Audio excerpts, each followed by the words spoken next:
नमस्कार, स्वागत है साहित्यिक झरोका चैनल पर। आज हम करेंगे पांडे बेचन शर्मा की एक प्रसिद्ध कहानी खुदाराम। नाम से स्पष्ट है कि इस कहानी का मुख्य मुद्दा क्या होगा, खुदा और राम। आइए कहानी को जानते हैं पात्रों के माध्यम से। देखिए, इसमें अगर बात करें प्रमुख पात्रों की, तो यहाँ पर सबसे पहले अगर प्रमुख पात्र की मैं बात करती हूँ तो वो है उल्फत अली। उल्फत अली का जो नाम है, वास्तविक नाम देवनंदन प्रसाद है। उसके बाद दूसरा पात्र इनायत अली, जो कि देवनंदन प्रसाद या उल्फत अली का बेटा है, और इसका वास्तविक नाम है रघुनंदन। देखिए, नाम से ही स्पष्ट है, यहाँ पर जो नाम है ये हिंदू नाम है दोनों का ही। अब ये नाम परिवर्तन कैसे हुआ, यानी देवनंदन प्रसाद उल्फत अली कैसे बने और रघुनंदन इनायत अली कैसे बने, इसके पीछे एक घटना है। असल में जो देवनंदन प्रसाद है, इनके ये एक हिंदू परिवार के मुखिया हैं। इनके घर पर एक गरीब युवती आती है मदद मांगने के लिए, सहायता के लिए, लेकिन वो इनसे झूठ बोलती है। वो ये कहती है कि मैं अनाथ हूँ, मेरे मालिक को गुजरे हुए 6 महीने हो गए हैं। अब मेरे पास ना तो कोई काम धंधा है, और जिस गांव में मैं रहती हूँ वहाँ पर इस तरह का मुझे कोई काम मिल भी नहीं रहा है। तो वो प्रार्थना करती है देवनंदन से कि वो मुझे घर पर रख लें।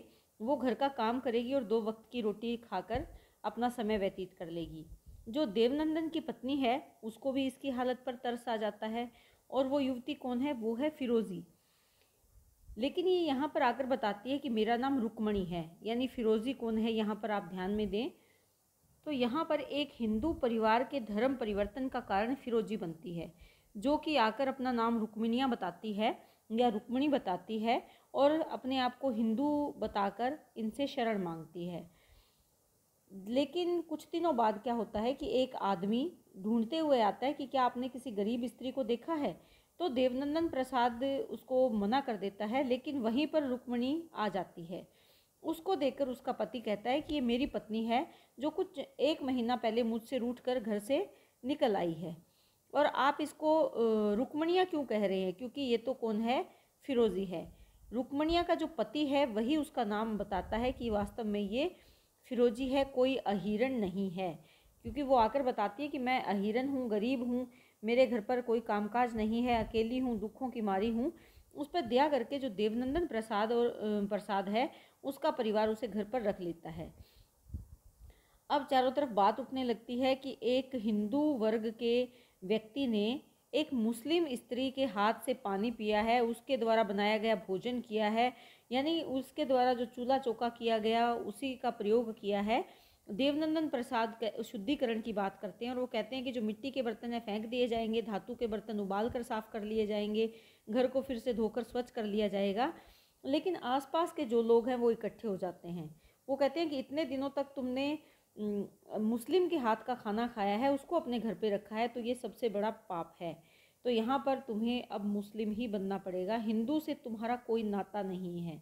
वो सब उसे हिंदू वर्ग से निकाल देते हैं। इससे देवनंदन प्रसाद काफ़ी परेशान और दुखी हो जाते हैं, और थोड़े समय बाद ही इनकी मृत्यु हो जाती है।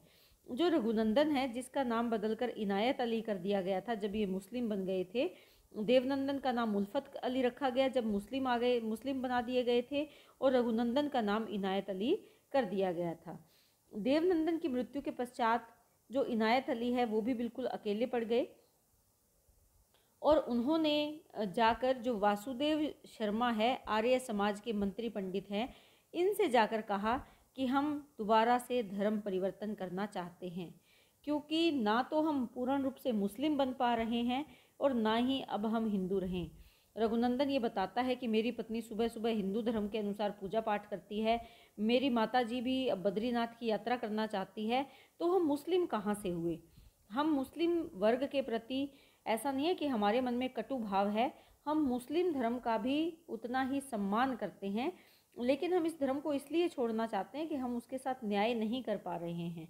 क्यों? क्योंकि हम उनके जो रीति रिवाज और परंपराएं हैं वो पूर्ण रूप से हम नहीं निभा पा रहे हैं, इसीलिए हमें धर्म परिवर्तन की आज्ञा दी जाए। वासुदेव शर्मा के साथ कुछ एक आधा जो वहाँ पर और पात्र है वो भी आ जाता है, और वो इस बात के लिए तैयार हो जाते हैं।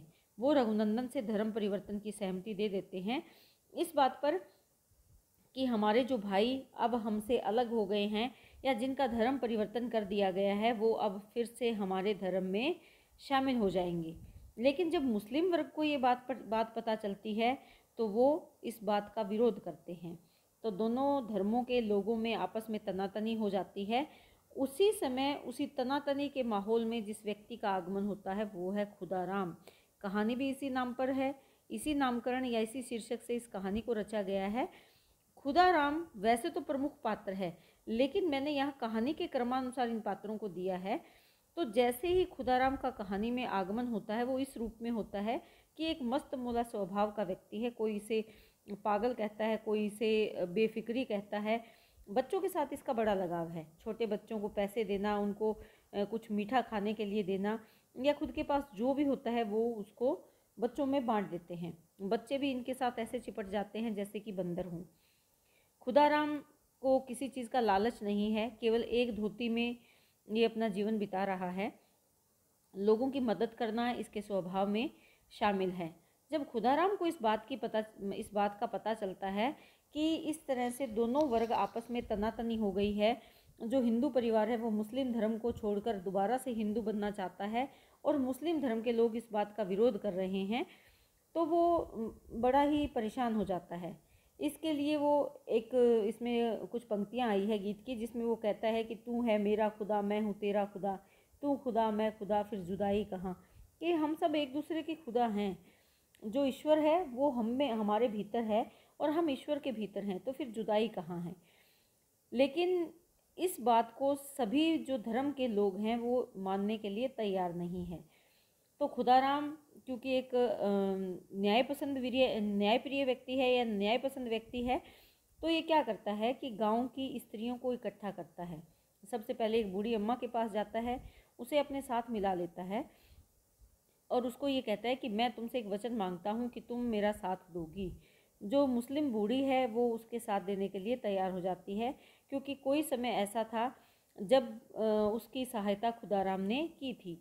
इसी प्रकार हिंदू वर्ग के कोई चमारिन है, कोई गरीब वर्ग है जिसकी सहायता खुदाराम ने की थी, वो सब स्त्रियां खुदाराम के साथ आ जाती है, क्योंकि खुदाराम उनको समझाता है कि तुम माताएं ही तुम अपने बेटों को बलि होने से या उनको मृत्यु से बचा सकती हो, जब तुम उन्हें ये समझाओगी कि किसी धर्म की बजाय हमारी या हमें तुम्हारी ज़्यादा आवश्यकता है।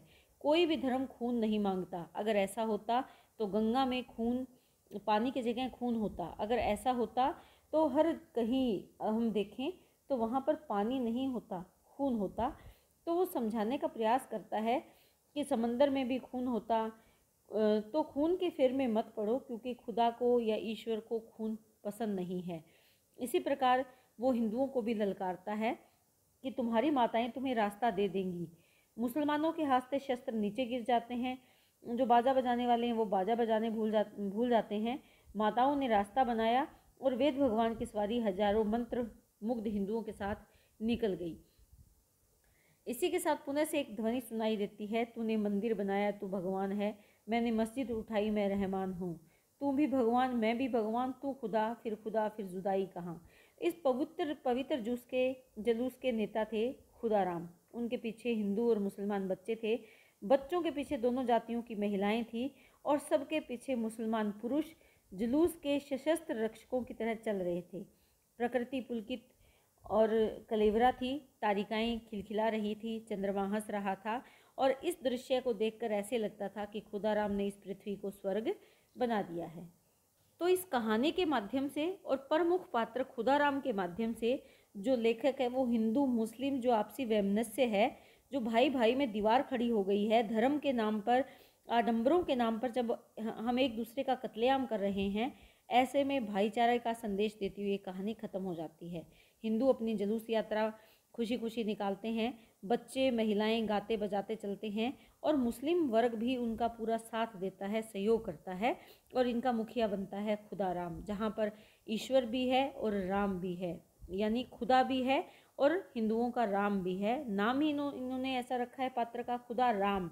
दोनों पात्रों का तालमेल, दोनों पात्रों का समन्वय इस नाम में दिखाई देता है और यही इस लेखक की कहानी का मुख्य उद्देश्य भी है कि धर्म के नाम पर जो उपद्रव किए जाते हैं, जो दंगे किए जाते हैं, उनकी समाज में समाप्ति होनी चाहिए, क्योंकि हम एक ही ईश्वर की संतान है। तो उम्मीद करती हूँ ये कहानी आपको बहुत अच्छे से समझ में आई होगी। बहुत बहुत धन्यवाद। इसी तरह चैनल को लाइक, शेयर और सब्सक्राइब करते रहें।